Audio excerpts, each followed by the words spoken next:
Hey guys, what's up? So want to make a video about article 230.67 surge protection devices. So real quick, 230.67, as of 2020, all services supplying the following occupancy shall be provided with the surge protective device, SPD. And there's also something called a TVSS, right? A transient voltage surge suppressor, same thing. So don't let that confuse you. Basically the same thing. But number one, where are these things required? Number one is in dwelling units. Number two, dormitory units. Number three, guest room and guest suites of hotels and motels.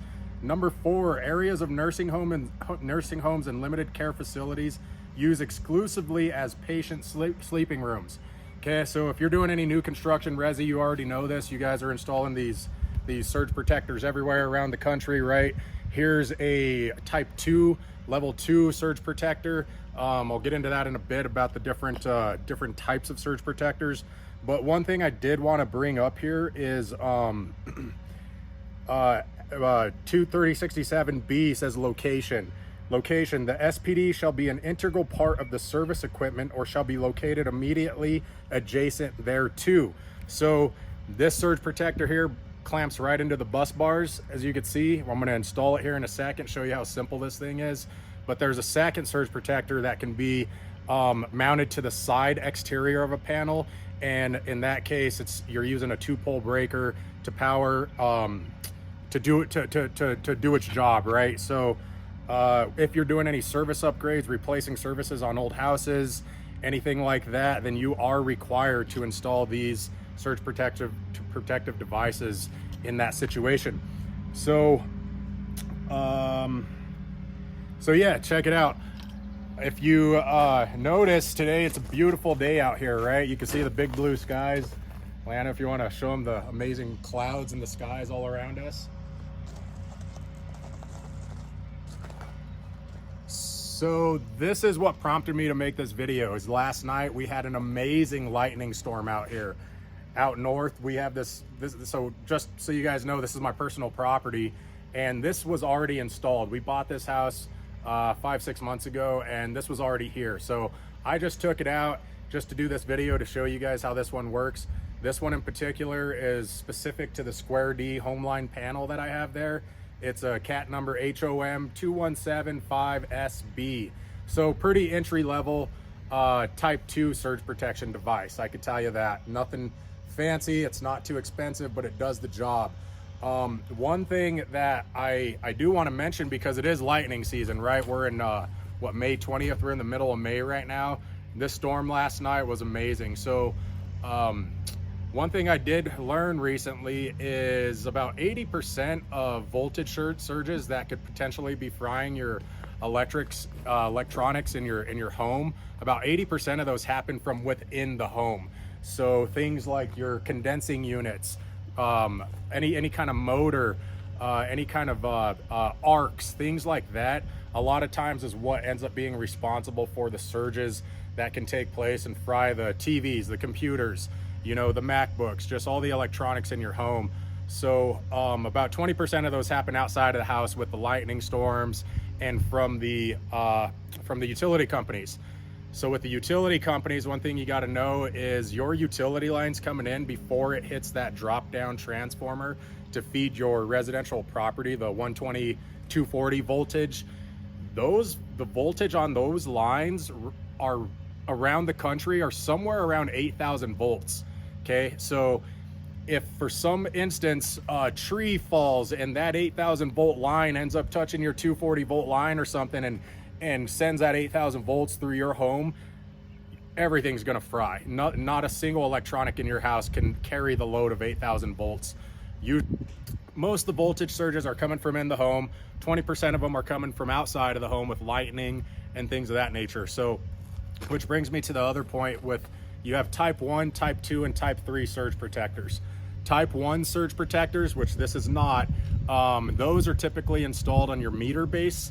That's going to be protecting you from that surge, from the potential power company surge, that 8,000 volts that I was just referring to. Those are going to be installed in your meter bases, okay? Something I've never personally done. I'm not too familiar with it. I just know that's how it works. The most common, or I wouldn't even say this is the most common, maybe after 2020, this is the most common, the Type 2 surge protector, which is now installed into your, this should be located, actually follow me, I'll show you. For my property here, Lana, if you can look over there, that big gray box, check that out, like point, see the big gray box way out there at the road? Let's zoom in real quick. You know, pretty common setup here in Colorado. That's my meter out there, okay?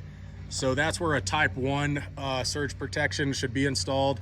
And then if you come back over here, in this case, this Type 2 surge protection device is going to be installed at my main breaker as close as possible to your incoming lines feeding this. So as you can see, my service comes in underground, comes in up here.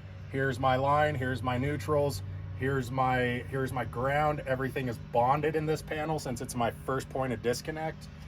One piece of advice I will give is when you install these things, you want them to be as close to these main feeders as possible. So if possible, you want to snap these suckers in here at the top of the bus bar rather than down here, okay? The other thing that I know is any excess wire on these, you want to trim that down as much as possible as well. In this case, this pigtail really isn't that long, so I'm not exactly concerned about it. But just know when installing these, if at all possible, you want to install them towards the top of the bus bar, closest to the main feeders where they can do their job. And basically all this thing does here is, let me check my notes here real quick. Basically all this surge protector does is it just intercepts and redirects excess voltage to a grounding wire. That's it. Okay, so if it senses that there is excess voltage coming in, it'll do its job. It'll intercept it through here, through the ground, dissipate, send it back into the full circle, right? So yeah, a couple other things that you may want to clarify when purchasing this is, I think a big thing for us, and this is something why I'm making this video mostly is for my guys at work, because we're gonna start hammering these things out and trying to sell them like crazy, right? So you got to know there's different levels to these, and one thing that you should be looking out for is what is the clamping voltage on these and what are your joules, right? So you want something that's about rated for like 600 joules minimum, and basically that just gives you extra layer of protection. So again, this one here, they're very entry level. I'm not sure what the rating is on this, but I don't think we're at 600 joules on this thing. I might be wrong. I should probably do a little more research on it, but nonetheless, there's some information there of when you're out there in the field selling these and how to explain it to a customer and the different levels and how this is going to protect their house. So the other thing is these surge protectors, if you look on almost every single one of that I've found, number one, make sure it's UL listed, right? Underwriting Laboratories, all of this electrical equipment, this breaker, this wire, this panel, this conduit, everything you see in here has been is UL listed, which means it's been tested through Underwriting Laboratories for its strength and durability and efficiency in its application. So make sure it's UL listed, because there is stuff out there from China and overseas that is not UL listed that isn't going to do the same thing, or may not do the same thing. But the other thing with these reputable brands like Square D or GE or Allen Bradley or Siemens, I know Siemens makes a really good surge protector, is they come with warranties. They come with warranties, and I believe this one in specific is a $25,000 warranty for electronics in your house in case you did experience a voltage surge and this thing didn't function properly, and you can prove it. Schneider or Square D, whoever it is, or whoever the manufacturer is, has a warranty hotline number on there that you could call, go through the process, and they will cover your electronics or whatever was burnt up in the house due to the fault of this. And I feel like minimum $25,000. I've seen them up to $75,000 worth of replacements for potential electronic failure inside your house. So pretty cool. So right there alone, I think that's like a super powerful selling point, right, for homeowners. especially in older homes prior to 2020 when these things were not required. You know, it happens all the time. My dad actually in his personal property just bought a bunch of all new appliances in the kitchen, and his range burnt up. They don't know why. I assume it's because of a surge, something going on in the house. So I sold him a surge protector.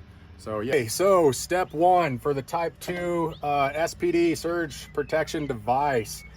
Again, guys, this one is so simple. It's like nothing to it, right? So, but number one, you know, if you're not an electrician, I would highly recommend hiring an electrician to come and do this type of stuff, because you got a lot of dangerous stuff in here.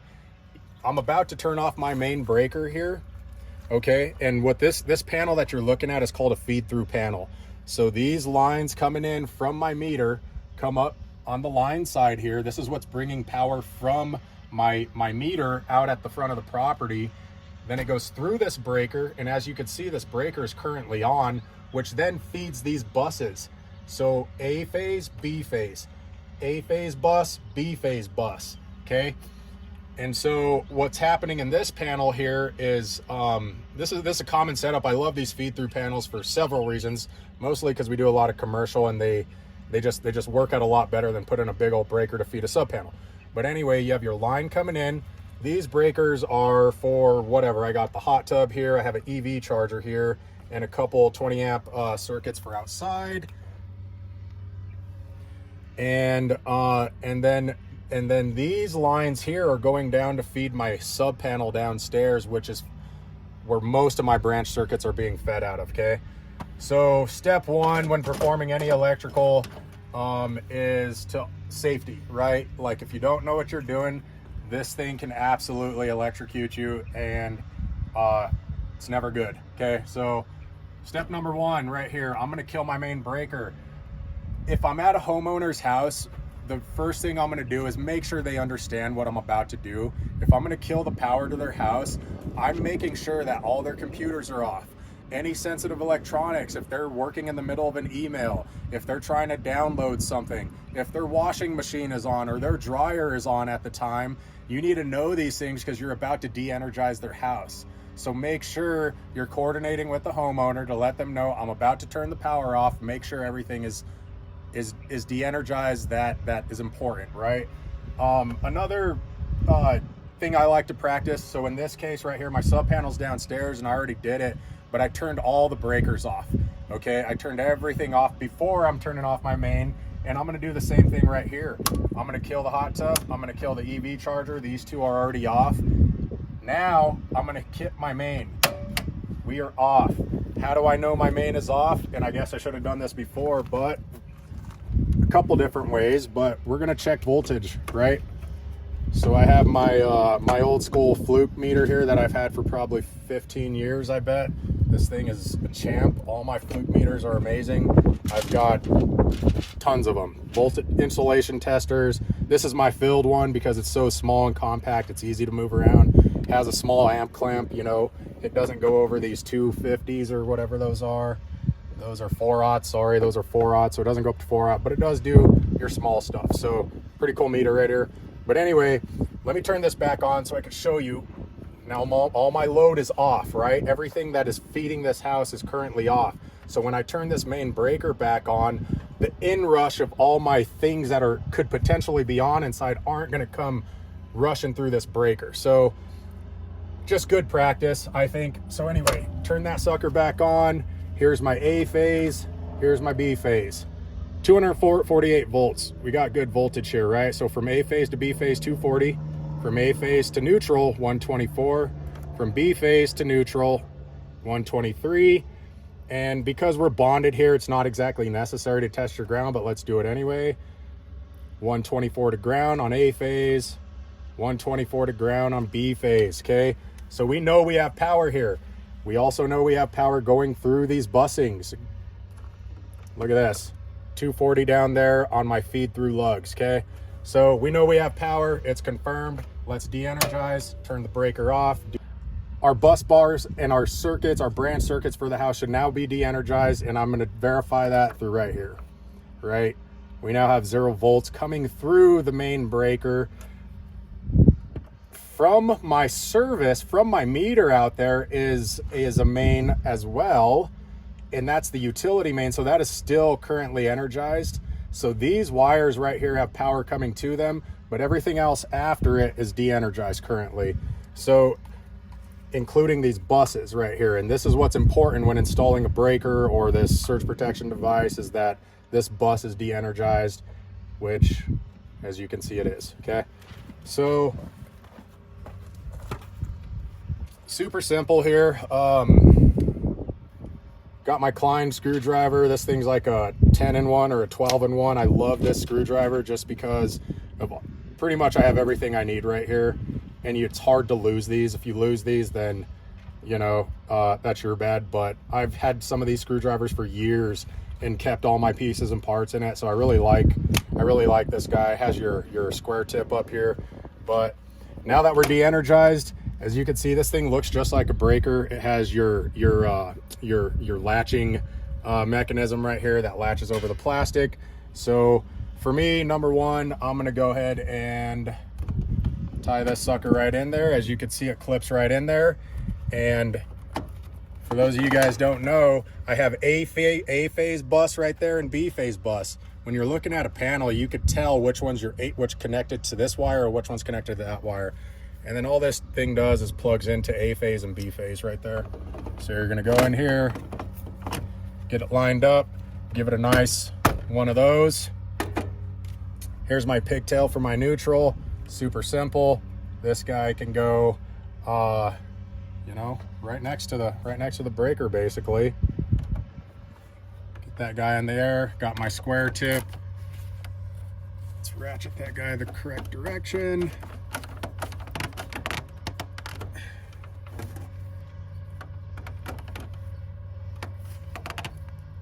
And of course it's torque to spec because I'm a master electrician and just know those things. So there's that. Let's go ahead and let's take these off from now just to make sure we're testing voltage again and everything. But again, as you can see, on all these surge protectors, they're gonna have an indicator light, a little LED green light. In this case right here, when it's green, it's okay. When it's blacked out like that, means replace. But in this case, I don't have power. So now we're gonna switch the main breaker on, right? Main breaker comes on, green indicator light comes on, which means this device is functioning properly. So another thing, depending on which brand you're using, these things do have a shelf life. They will expire. So it is important to periodically come out and make sure that green light's on. Make sure that it is functioning properly, because they do have a shelf life of 5 to 10 years. I'm sure they are all a little bit different, but it's going to be somewhere between 5 and 10 years. You should have this thing serviced, looked at, and potentially replaced by an electrician. Okay, so in this case, I know we're good. I'm going to turn my hot tub back on. I'm going to turn my EV charger back on. I am going to check voltage on my feed-through lugs to make sure my sub panel's getting power. 249, it is. Nothing weird going on. Let's go to neutral. 124 A phase, 124 B phase. Let's even check the ground. 124 to ground, 124 to ground, B phase. So we're money. So basically that's what it is. So okay, so type 1 surge protectors done at the meter. Type 2 surge protectors going to be done at your main, as close to the feeders as possible. Last but not least, type 3 surge protection device. This guy right here, right? You've seen these everywhere in your house for years, but it says it on there, surge arrest. And in this case here, this is what would be considered a type 3 surge protect device. And these are great. I think it's good to have both. But again, the only thing that's being protected is what's plugged into these. So that's what the benefit of having this whole house surge protector is it covers everything in the house, right? These guys are limited to what's plugged into them. So don't forget that. This is not going to cover everything in your house. I don't know if these things have any kind of special warranty or anything like that, as I was talking about before, to cover your electronics and appliances in your house. So type 3 surge protector, there you go. So Yeah, what else can we talk about? I think that's about it with the surge protectors. We got type 1, 2, and 3. We talked about the joules. We talked about clamping voltage.